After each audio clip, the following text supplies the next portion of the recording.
Greeting to Dr. Muhammad Chin. Thank you, Doctor, for being here with me today. My name is Muhammad Fauzi bin Jusmi, student ID 20216035 and 4. And I'm excited to share with my insight based on topic given in this presentation. Today, I have two topics to present. Firstly is employment contract, unpaid compensation and benefit, where in this topic, I will explain two articles in the different areas and refer to the statutory laws, which is the Employment Act 1955 and Sabah Labor Ordinance Cap 1967. And the second topic is the proposed changes in the public officer in bracket Conduct and Discipline Regulation 1993. In this topic, I will present five proposals to add as a new clause and amendment to some present clause in Public Officer Conduct and Discipline Regulation 1993. Now, let's we look into the first topic. Based on the first article that I was found that related to the unpaid compensation and benefit. The source of article is from the New Straits Times by NST Online that was released on 4 October 2024.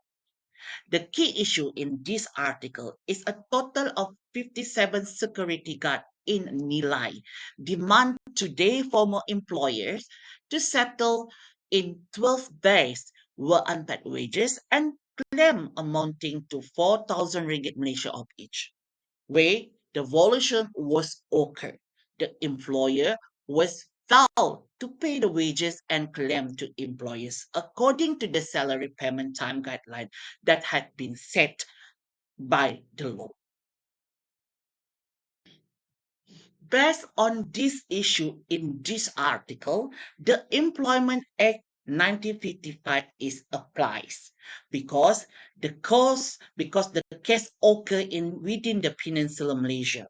According to the section 19, the Employment Act 1955, the employees need to pay wages not less than 7 days after the end of wages period, including the work done on the rest days, gazetted public holidays, and overtime. Any delay beyond the 7 day is a violation unless otherwise stipulated under the special circumstances. In these cases, the employer was ordered by the Labor Department to settle the unpaid wages and claim to employees, but no payment had been made and lead to the employers to further follow up with the Labor Department. Now we look into the second article.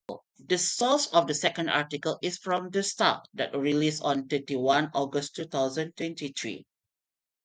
The key issue from this second article, a group of 15 security guard in hospital Beaufort affected with unpaid wages and claim amounting to 281,000 ringgit Malaysia where the violation was occurred. The employer was failed to pay wages and claim to employee according to the salary payment term guideline that had been set by the law. Based on these cases, Sabah Labor Ordinance 1967 was applied because the case was occurred in Sabah. By understanding the entire content of these articles, it states that there has been a violation of law by the employer to the employees, which is the employer failed to pay the employee's salary and overtime claim. According to the Section 108 Sub-Level Ordinance Cap 1967, the wages of the employee shall be paid not later than 7 days after the end of the wages period. And this section also authorized the Director of the Labor to investigate and to settle pay dispute, including unpaid wages and another employment claim. Also applicable for these cases is minimum wages order 2022 and minimum wages amendment number 2 order 2022.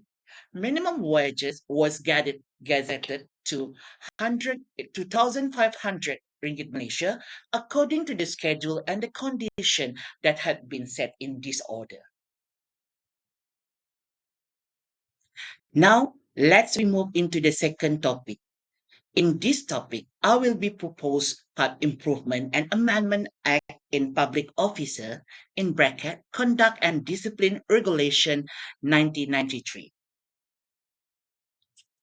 Let's we look into my first proposal by refer to the section 4 in bracket 2. In this section, state the prohibited conduct and officer.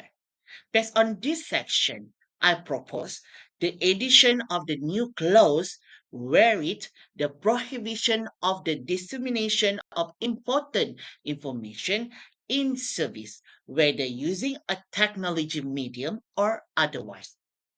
Reason to addition is to give a clear guideline to all the civil servants that the prohibition of disseminating service related to information or the confidential matters to public either through online medium or any other way that may affect public service. My second proposal is by refer to the section 5 in bracket 3. In this section, explain the condition for the performing outside employment. Based on this section, I would like to propose to add a new clause where the outside employment must don't have relation with the official duty as a public official. In bracket, conflict of interest. The reason to addition these new clauses to prevent contribution of abusing power for personal interests. Moving to my next proposal, by refer to the section 7. This section is explained about the drug abuse and its implication for public service. In this section, I would like to propose a new addition clause that implementation and introduction of the drug screening for employees for every 2 years or immediate drug screening for specific need. The reason for addition new clause, this can help reduce the risk or rate of drug abuse among the civil servant and at the same time provide awareness of the dangers of drugs and its effect on service.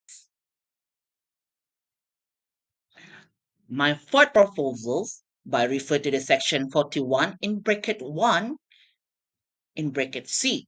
In this section, explain the method or way of the implementing the penalty of the deduction of the salary of an officer.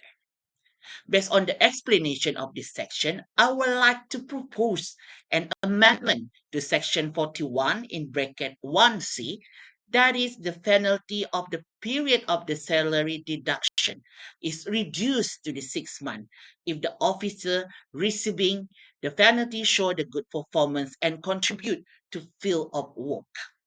Continuous monitoring is carried out and the maximum penalty period 36 months is maintained.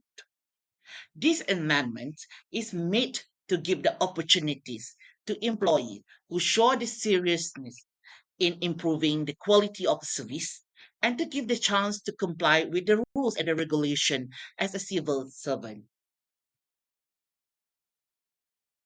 Moving to my last proposal for the Public Officer Conduct and Discipline Regulation 1993 is referred to the section 13.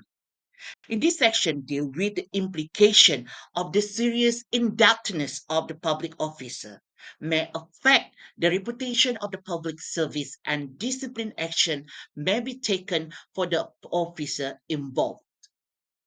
Understanding this section, I would like to propose a new clause which is to give the authority to the head of department to reject or not support an officer financial loan application that exceed a deduction of 50% of the month's salary, except for the certain circumstances through written application.